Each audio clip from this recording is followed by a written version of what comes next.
Assalamualaikum warahmatullahi wabarakatuh. Perkenalkan, nama saya Febi Arlia Gustiwan dengan NIM 611181007, Ilmu Pemerintahan. Baik, di sini saya akan melaksanakan praktikum mata kuliah Kepemimpinan Pemerintahan. Baik, dalam video ini saya akan membahas 3 pokok bahasan. Yang pertama yaitu apa arti pemimpin. Yang kedua yaitu mengenai metode agar bisa melahirkan pemimpin yang baik, dan yang ketiga yaitu contoh pemimpin yang saya sukai.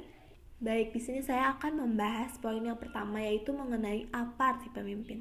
Pemimpin menurut Hasibuan adalah seorang yang mempergunakan wewenang dan kepemimpinannya untuk mengarahkan orang lain, serta bertanggung jawab atas pekerjaan orang tersebut dalam mencapai suatu tujuan. Baik, selanjutnya saya akan membahas mengenai poin kedua yaitu mengenai metode agar bisa melahirkan pemimpin yang baik.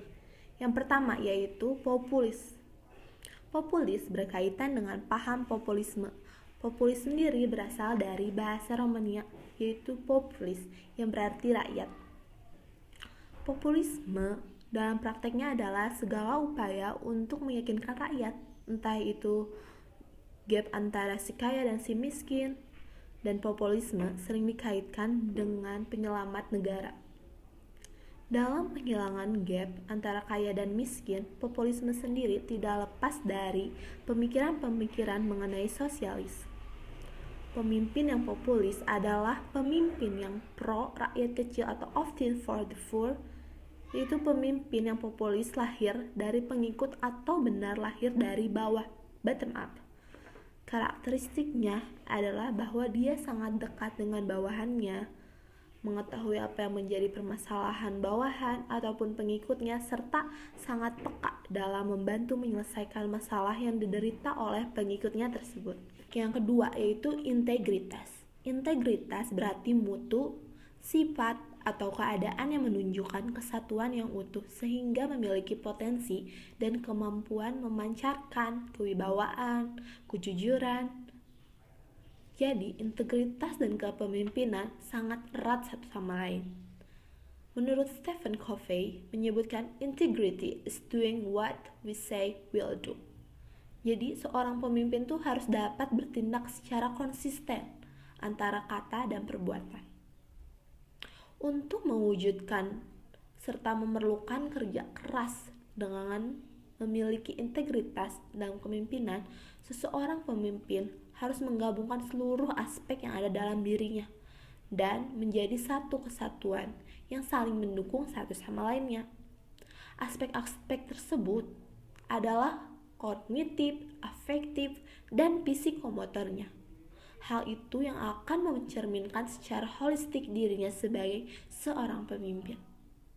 Jadi, kepemimpinan yang memiliki integritas, maka ia menyadari bahwa rimba hukum memang tidak pernah jelas. Itu tidak berarti ia akan mempergunakan dengan dalih kekuasaan untuk ikut bermain dalam arena tersebut, karena ia menolak untuk ikut serta dalam persaingan yang tidak sehat, walaupun itu merupakan tugas yang akan dilaksanakannya. Oleh karena itu, ia wajib bersikap dan berperilaku tidak akan melepaskan diri dan membuat suatu keputusan yang adil dan objektif.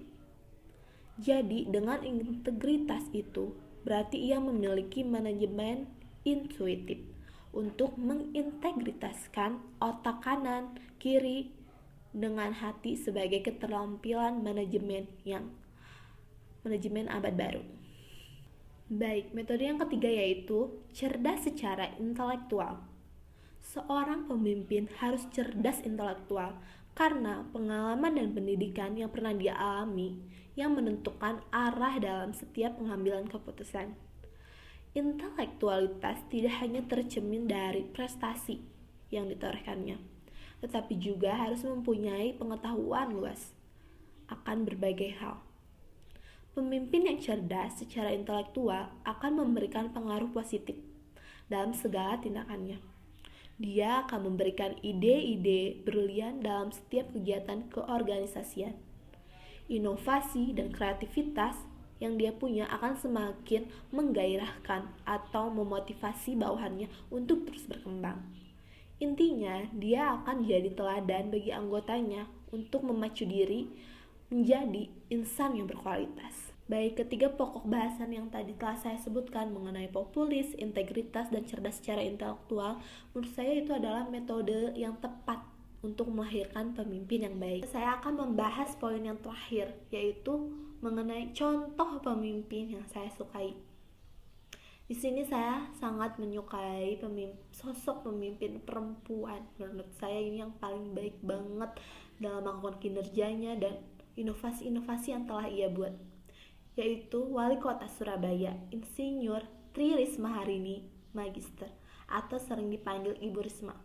Ia adalah sosok orientasi yang menganggap kepemimpinan sebagai sebuah kewajiban untuk bekerja demi publik. Ia membangun sebagai pemimpin untuk melayani masyarakat dan tidak terhubung dengan oligarki Orde Baru. Keberhasilannya dalam membangun politiknya ditopang oleh kredibilitas sendiri. Ibu Risma sendiri yaitu wali kota yang ke-23 di Surabaya. Ibu Risma ini terpilih menjadi wali kota melalui pemilihan langsung pada periode Pilkada 2010 sampai 2015. Selain itu, Ibu Risma juga merupakan salah satu wali kota perempuan pertama di Surabaya. Di bawah kepemimpinannya, kota Surabaya berhasil 4 kali Piala Adipura atau kebersihan dan pengelolaan lingkungan hidup, yaitu pada tahun 2011, 2012, 2013, dan 2014. Menurut situs www.tempo.com, 3 tahun terakhir Surabaya masuk dalam kategori kota metropolitan dan meraih Piala Adipura Kencana karena menerima Piala Adipura 3 kali berturut-turut. 51 penghargaan telah diberikan kepada Risma atas kerja keras dan ketangguhannya sebagai wali kota. Sebelum terpilih menjadi wali kota, Bu Risma ini menjadi Kepala Dinas Kebersihan dan Pertamanan atau DKP dan Kepala Badan Perencanaan Kota Surabaya hingga tahun 2010. Mengapa saya sangat menyukai sosok Ibu Risma ini? Sebab dengan prestasi yang gemilang dan serta membawa kota Surabaya menjadi salah satu kota besar yang semakin maju dan bisa bersaing dengan berbagai kota di negara-negara lainnya, itu menunjukkan bahwa ia seorang perempuan yang tidak dapat dipandang sebelah mata. Dia mampu menggugurkan anggapan banyak orang yang katanya wanita itu makhluk paling lemah, tidak akan bisa memimpin, wanita itu tidak akan bisa menciptakan perubahan. Beliau patahkan semua anggapan orang terhadap kepemimpinannya. Gaya kepemimpinannya yang emosional, tegas, dan otoriter yang beliau tunjukkan dan bahkan menjadi ciri khas dari kepemimpinannya. Beliau tidak segan menegur dan memarahi para karyawan yang kedapatan melanggar aturan. Hal ini mungkin pada awalnya banyak menuai kritikan dari para karyawan sebab tidak semua orang bisa diperlakukan seperti itu. Namun, jika melihat budaya birokrasi yang lamban dan kaku akan terus tumbuh bagaikan akar pohon. Pemimpin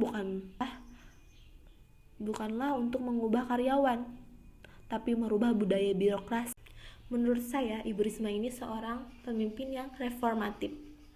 Mengapa? Sebab Surabaya di dalam genggamannya berubah menjadi kota yang hijau, asri, bersih, serta kinerja para pegawainya juga semakin meningkat. Adanya pemangkasan praktik birokrasi, pengaplikasian e-government, serta penyampaian lainnya yang membuat Surabaya tidak pernah minim dari prestasi. Dengan perubahan-perubahan inovatif yang diberikan Bu Risma untuk Surabaya, serta keberaniannya dalam mengambil resiko, itu patut diberikan jempol. Sebab dengan usaha yang dikeluarkannya mampu meningkatkan dukungan dan partisipasi masyarakat. Hal itulah yang sulit bagi seorang pemimpin dapatkan. Untuk itulah menurut saya sosok Ibu Risma ini patut dijadikan contoh bagi seorang pemimpin. Sebab dengan inovatif yang telah ia buat serta peningkatan-peningkatan yang telah ia buat, pencapaian, penghargaan yang telah ia berikan untuk kota Surabaya, itu adalah menurut saya suatu contoh pemimpin yang berhasil. Baik, itu adalah pokok bahasan yang terakhir yang telah saya jelaskan dari 3 pokok bahasan yang telah saya jelaskan sebelumnya. Untuk itu saya izin pamit diri. Maaf bila ada kata maupun perbuatan yang telah saya lakukan. Mohon maaf sebesar-besarnya. Wabillahi taufiq wal hidayah. Wassalamualaikum warahmatullahi wabarakatuh. Terima kasih.